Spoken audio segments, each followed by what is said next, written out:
नमस्कार. ज्ञानमृत सारमध्ये आपले सहर्ष स्वागत आहे.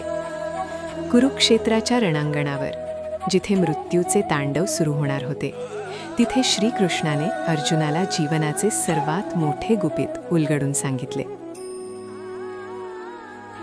आज आपण भगवद्गीतेच्या 4थ्या अध्यायातील त्या श्लोकाकडे वळणार आहोत, जो समाज, स्वभाव आणि ईश्वराच्या अस्तित्वाचा पाया रचतो. हा केवळ एक श्लोक नाही, तर मानवी स्वभावाचा आरसा आहे. श्लोक. चातुर्वर्ण्यं मया सृष्टं गुणकर्म विभागशः तस्य कर्तारमपि मां विद्य अकर्तारम् अव्ययम्. 4:13. संदर्भ. कुरुक्षेत्राच्या रणांगणावर अर्जुन आपल्याच रक्ताच्या नातेवाईकांना पाहून हताश झाला होता. त्याच्या मनात प्रश्न होता की मी क्षत्रिय का आहे? मला हे युद्ध का करावे लागत आहे? जन्माने मिळालेले हे ओझे मी का वागवू? त्याला वाटत होते की कर्म आणि कर्तव्य हे केवळ जन्मावर आधारित आहेत. अर्जुनाचा हा भ्रम तोडण्यासाठी आणि त्याला हे समजवण्यासाठी की माणसाचे स्थान त्याच्या जन्माने नाही, तर त्याच्या गुणांनी आणि कर्मांनी ठरते, भगवान श्रीकृष्णाने हा 13वा श्लोक उच्चारला. अर्जुनाला हे समजणे गरजेचे होते की हे युद्ध त्याची निवड नाही, तर त्याचा स्वभाव आणि स्वधर्म आहे. या श्लोकात भगवान श्रीकृष्ण मानवी समाज व्यवस्थेचे आणि ईश्वरी तत्वाचे अत्यंत खोल रहस्य उलगडतात. ते म्हणतात, 4 वर्णांची ब्राह्मण, क्षत्रिय, वैश्य, शूद्र निर्मिती मी केली आहे, पण ती जन्मावर आधारित नाही, तर गुण, सत्व, रज, तम आणि कर्म यांच्या विभागणीनुसार केली आहे. हे समजून घेणे अत्यंत महत्त्वाचे आहे की येथे जातीभेदाचे समर्थन नाही, तर मनोवैज्ञानिक सत्य आहे. प्रत्येक मनुष्यामध्ये निसर्गतः काही गुण असतात. ज्याच्याकडे ज्ञानाची ओढ आहे, सत्वगुण, तो ब्राह्मण वृत्तीचा. ज्याच्याकडे शौर्य आणि प्रशासनाचे गुण आहेत, रजोगुण, तो क्षत्रिय. ज्याच्याकडे व्यापार आणि कृषीचे कौशल्य आहे, रजतम मिश्रण, तो वैश्य. आणि जो सेवाभावी आहे, तो शूद्र. श्रीकृष्ण पुढे एक विरोधाभास मांडतात. जरी मी या सृष्टीचा रचनाकार आहे, तरीही मला अकर्ता आणि अविनाशी समज. हे कसे शक्य आहे? ज्याप्रमाणे सूर्यप्रकाशाने संपूर्ण जग चालते, पण सूर्य स्वतः जगातल्या व्यवहारात गुंतत नाही, त्याप्रमाणे ईश्वर या गुणकर्म विभागाचा रचयिता असूनही तो कर्माच्या बंधनात अडकत नाही, तो साक्षी रूप आहे. हा श्लोक आपल्याला शिकवतो की आपण आपल्या नैसर्गिक गुणांना ओळखून कर्म केले पाहिजे आणि ईश्वराप्रमाणे फळाची अपेक्षा न ठेवता कर्मात अलिप्त राहिले पाहिजे. Bhagavad Gita deep wisdom. सत्यकाम जाबालाची कथा. उपनिषदांमध्ये सत्यकाम नावाच्या एका मुलाची कथा आहे. त्याला ब्रह्मज्ञान शिकण्याची इच्छा होती, म्हणून तो महर्षी गौतम यांच्याकडे गेला. महर्षींनी त्याला विचारले, तुझे गोत्र काय आहे? सत्यकामाला माहीत नव्हते. त्याने घरी जाऊन आईला विचारले.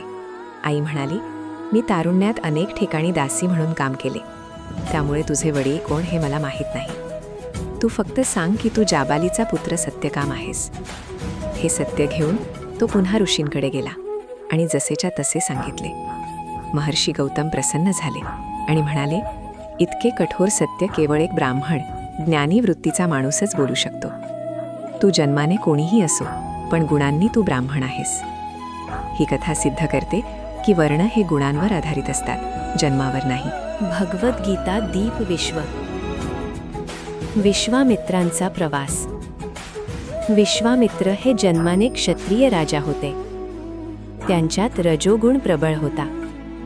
पण जेव्हा त्यांनी ब्रह्मऋषी वसिष्ठांचे तेजोबल पाहिले, तेव्हा त्यांना समजले की भौतिक शक्तीपेक्षा आध्यात्मिक शक्ती श्रेष्ठ आहे. त्यांनी घोर तपश्चर्या केली. आपल्यातील रजोगुणाचे रूपांतर सत्वगुणात केले. शेवटी ते केवळ राजर्षी राहिले नाहीत, तर ब्रह्मऋषी झाले. त्यांनी स्वतःचे वर्ण, कर्म आणि गुणांनुसार बदलले.